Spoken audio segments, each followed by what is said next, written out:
When I first started this show, I had no idea where it would take me or why I was even doing it. But scarier than that, I didn't realize how close to home homelessness actually really is. Meet my dad, Michael Dwayne Jackson. This has to be one of the most mysterious characters in my life, I must say.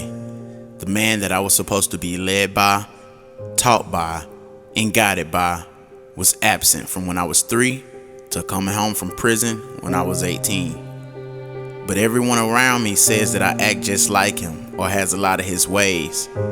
I barely see it. But the gist of it all, I still love him. Despite the lengthy prison sentence, drug addiction, absence from my life, schizophrenia type nature, and homelessness, I still honor the man that helped create me. Forgiveness is not a feeling, it is a commitment. It is a choice to show mercy, not to hold the offense up against the offender. Forgiveness is an expression of love. So regardless of what someone has done to you, dig deep for forgiveness. I'm Michael Jackson. I'm homeless, but I'm hopeful. Being homeless, to me, is being without a home, a place to lay my head and call my own. I once wrote a little synopsis called Homeless in the Ghetto.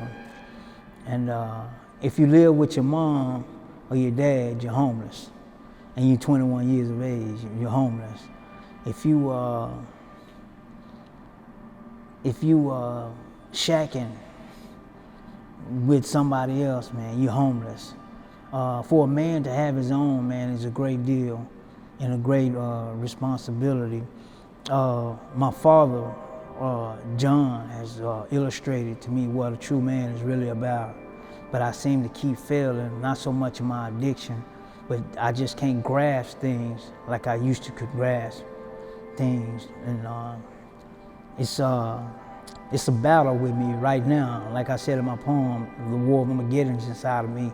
It's a battle going on to try to be able to stay focused and to speak about homelessness. I've lived in shelters. I live with friends. I've lived wherever I can lay my head. I slept in my vehicle once I had my car. But it's just so hard for me to get a place of my own to live because of due to my convictions, due to the way our society has ostracized those who have been convicted of felonies. You just don't have that many options. How old was I when you was incarcerated, you know? You were around the ages of 4 and 5, I think 4 or 5 during my incarceration. We all used to come down and see me. Yeah, I remember coming to see you probably 2 times with my grandma. Grandma, yeah. Yeah, I mean, those are the only memories that I remember. I always stayed in touch with my grandma while you were incarcerated, you know? What do you feel like if you could do something different back then, what would you have done different? If I could do it all over, what I would have done different, it'd have been a whole lot better than what it turned out to be.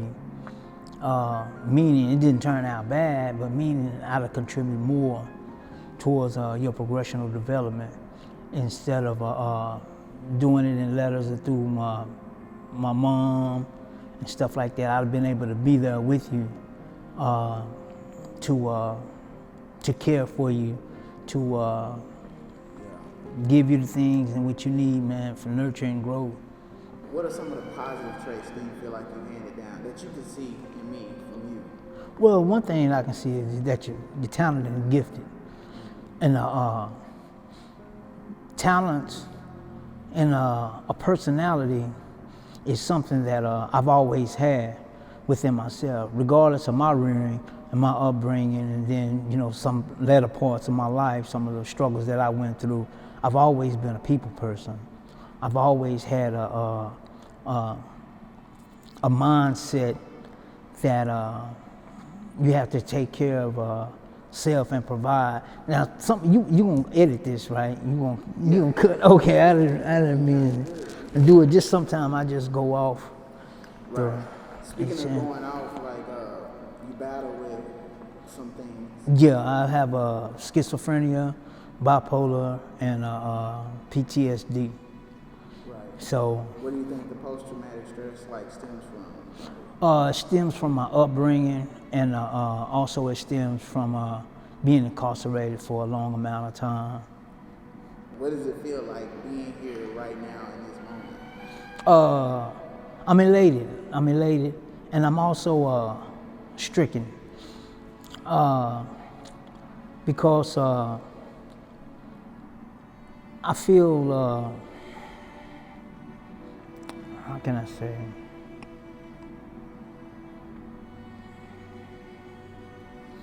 I just feel not awkward or nothing like that, but I feel embarrassed a little, if I could say that, if I could use that word. I probably had a better choice of words to use, but I just couldn't find it right now. But because I should have did more. I should have did more, but I can do that now. You know what I mean, man? Even though you're a grown man, but I can still be active, an active part of your life. And that's what I'm trying to do now, you know. I have a poem called Perilous Redemption that I wrote. And it goes, trapped in a world inside of a world, one man's population. Self-imprisonment, welcome to this soulful segregation. With solitude's my adversary and memories an arch enemy. Thonic deities battle frequently, war of Armageddon's inside of me. For Gabriel just blowed his trumpet, my ears ringing and I'm screaming. I'm face to face, my inner self, wrestling these tormenting demons. Of my past which afflicted affliction, twisted my senses, paralyzed my potential and struck the growth of ambition. Unconsciously, traumatical experience still binding me. A wounded lost child trapped in an adult body crying to be free. But these tears of rejection will loose this grip to peer pressure. For acceptance, I stay in prison and watch opportunities beckon. Live out illusional facades which are merely siblings to dreams. Make believe convicted pains never rise again and be seldom seen. And it's a perilous redemption. It's a sad thing to watch both of your boys do magnificent. It's a great thing. It's a great thing. But me as the head, my boys are doing better than me. I don't want you to ever take it like that, because it'll be a time when I'm in a position to take care of all of us. That's how I feel, you know? Yeah. That's the goal. That's always been my mission, you know? Yeah. I ain't gonna say I feel like I don't want to be like my dad, even though I have ways similar, you know, but I want to be greater for him and me.